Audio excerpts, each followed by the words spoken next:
That's the thing, I'm not gonna lie to you. As a Puerto Rican girl from the South Bronx, I didn't think I could bag a white boy from the Midwest. I thought I was too aggressive. Because I don't know how to soft flirt. You know what I mean? Like, you know how some girls can like really cute flirt? Not me. I'm New York aggressive with it. I'd be like, yo, I like you, son.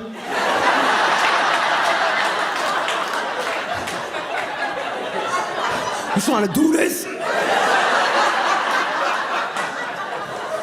Hey, yo, you trying to smash? Turns out he liked it. He was like, I'm scared, I'm gonna follow her. But I'm not gonna lie to you, man, moving from the Midwest to New York, what a culture shock. I couldn't start him in the South Bronx, you know what I mean? Like, I couldn't. That's not a starter borough, you know what I'm saying? Like, that's...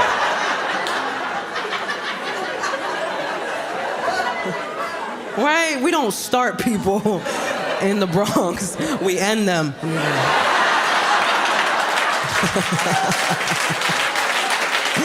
Don't shoot the messenger.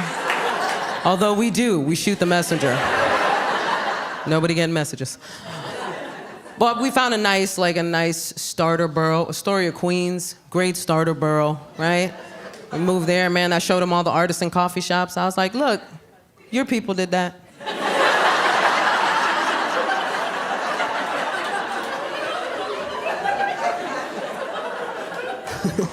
We moved to this nice, quiet neighborhood, or so we thought, till one day we were driving around and a fight broke out in the middle of the street.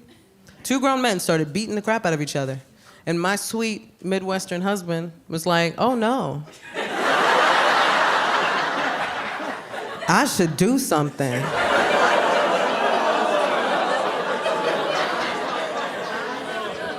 I was like, if you don't roll up your window right now, I'll fist fight you myself. I was like, what you gonna do, Captain America? You gonna fight two grown men? You have psoriatic arthritis, take a seat. I'll tell you what's about to happen. I'm about to watch you get jumped. That's what's about to happen. And I'm gonna watch, because I know how to mind my business. I already learned. This is your lesson, baby, not mine. It wasn't like that when we first got to the neighborhood. When we first got to the neighborhood, the hottest beef on the block were two businesses that were at war with each other. It was a health food store and a bagel shop. And the health food store started selling bagels. That's what I said. Here's the thing, they could have sold their bagels in secret. That would have been the respectable thing to do. But they put out a sign. Right, and the sign said, we sell organic bagels. So the bagel shop put out a sign. And their sign said, there's no such thing as organic bagels.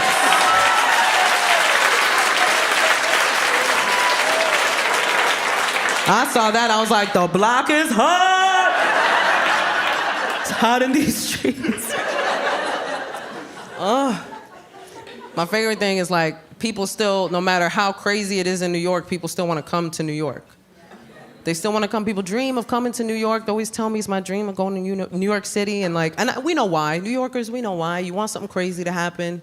You want to see something wild. You want your weird New York story. I always tell them, come. It'll happen. We aim to please. The homeless will always provide. I'm sorry, the unhoused. Cupcake? Cupcake? I don't know. I realized that that's our PC term now, is unhoused. And look, I was an English major in college. I'm down to play with language. Let's do this. But we can talk about unhoused, can't we? It's goofy. I'll tell you why. Number one, that's the same word. You can't convince me otherwise. I have a thesaurus. You ain't gonna lie to me. And two, it sounds worse. Right? Homelessness sounds like a situation that could not have been prevented. Unhoused sounds like somebody just rolled up on them and was like, I'll be taking this. And no more house for you. The second I heard it, I was like, what an elitist, privileged way of describing a situation, right? Right, you can hear it right away. Did you hear about Janice? She was recently unhoused. That's the kind of word that is only used to make the speaker of said word feel better about acknowledging a situation they know nothing about. It just makes them uncomfortable to acknowledge it, so they created a word as a buffer, but there's no progress in that word. There is no help in that word. And if you've ever lived in that situation, then there are a bunch of words you would have used instead of that word. Like, I was shocked. I was like, nobody thought of nomad? That's my first choice. Can you imagine you roll up on a homeless person? What up, my nomadic brother? Way to stay off the grid, man. I, too, am anti-establishment. Some of the words, honestly, some of the changes, I'm okay with. You know what I mean? Some of the changes I think are pretty brilliant. I know a lot of people are upset with all the PC language, but I find it kind of entertaining. Like, did you know on social media now, they're calling smoking weed gardening? I love it. Oh, it makes me sound so much more productive.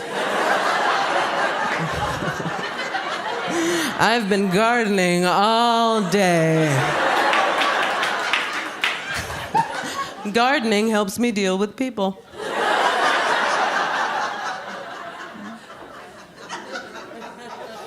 You know, it doesn't matter how crazy New York gets, it's still a vibe. It's still a city that has its energy. Man, when you think about it, even when COVID hit, we were the epicenter. Even COVID came through like, New York is lit. COVID was like, if I can make it here, I can make it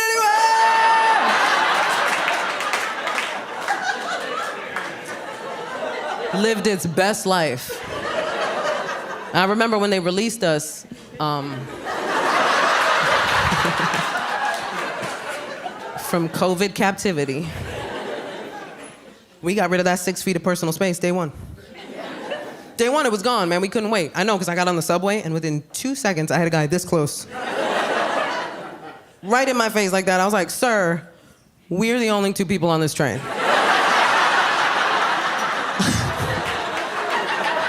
I feel like there's a lot of options you're not taking.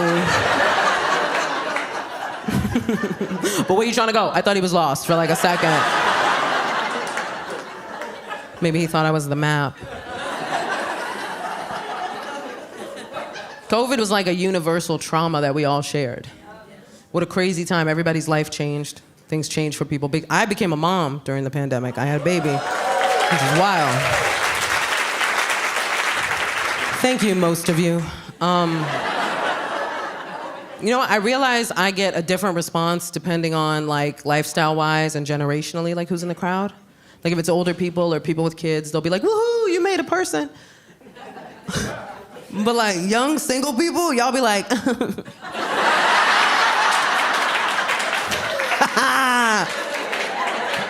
I see all your trauma come up to the surface.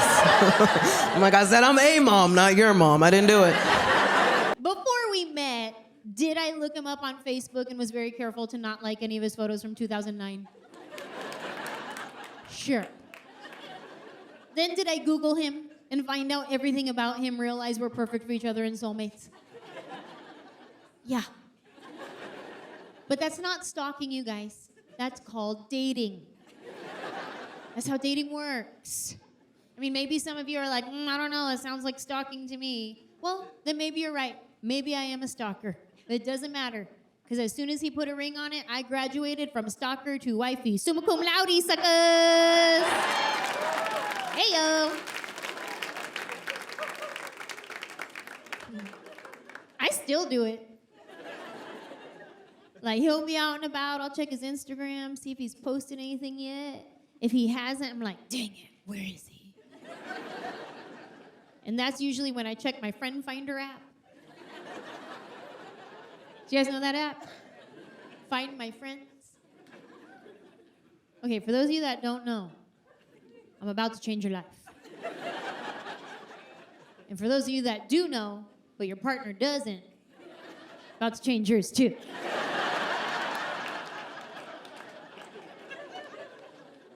Find My Friends is an app that allows you to share your location with someone so they always know where you're at. So I shared my husband's location with me. So I always know. Sometimes he'll come home, I'll be like, what'd you get at the grocery store? How'd you know I was at the grocery store? You told me. You don't remember? Losing your mind.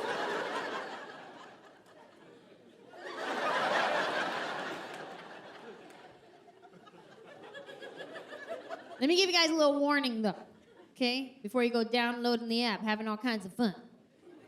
Sometimes Find My Friends is not 100% accurate.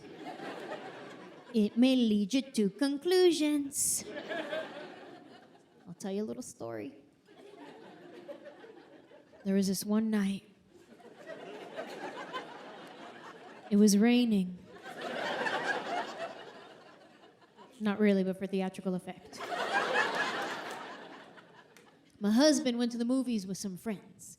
He was gonna be home around 11 o'clock. Well, I fell asleep. I wake up in the middle of the night. It's 2 a.m. I look over and my husband is not next to me. My first thought, oh my God, he died. It wasn't like, ooh, he's out there cheating, because that would mean, oh my God, he died.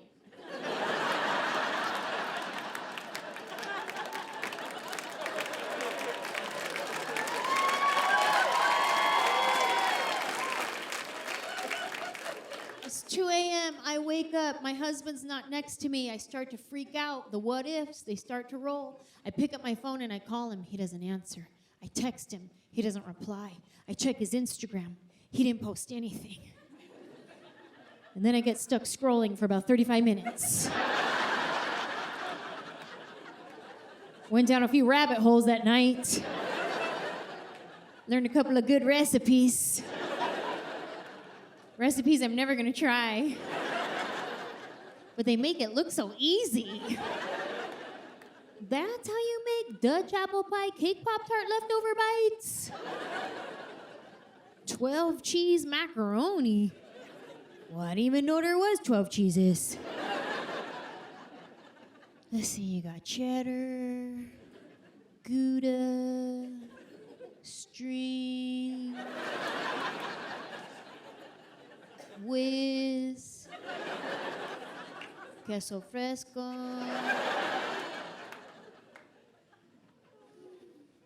I'm gonna have to Google the rest.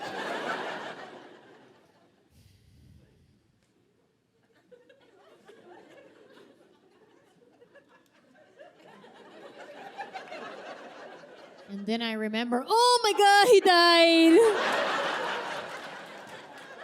And that is when I check my Friend Finder app. And it shows his location stopped in the middle of the freeway by our house. I thought he was in an accident. I said, oh no, I gotta go to that location. I gotta go there right now, but I gotta brush my teeth first. This is why I had to brush my teeth first, you guys. Because if I get to that location and there are first responders there, if they have to give me bad news, my response would be something like, breath.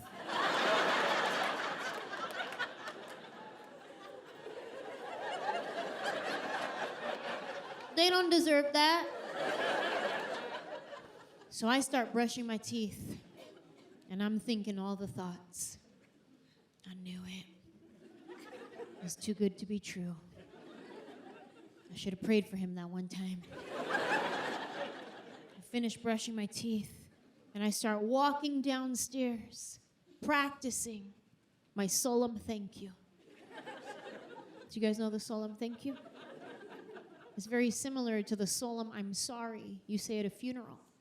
When you're at a funeral and you want to give your condolences to someone, you say, I'm sorry, in a whisper tone like that.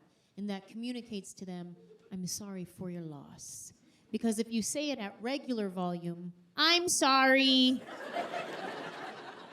Well, that communicates I had something to do with this. So I'm walking downstairs, practicing my solemn thank you.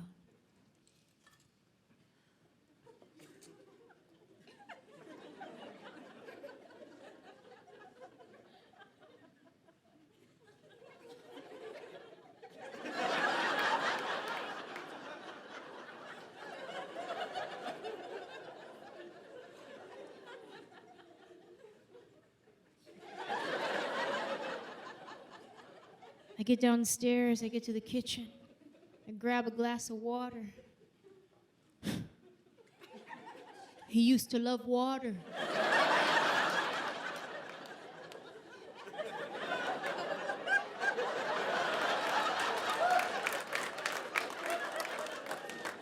I start walking to the living room, his favorite spot, the couch, where he would watch movies and pretend like he didn't fall asleep. I get to the couch, and I'm standing there ready to mourn my husband. You could see there's a couple of pillows thrown about. There's a blanket falling off to the side. I go and I turn the light on so I could get a better look. And there he is, asleep on a couch. Find my friends lied to me. It told me my husband was dead. I already downloaded a dating app on my phone.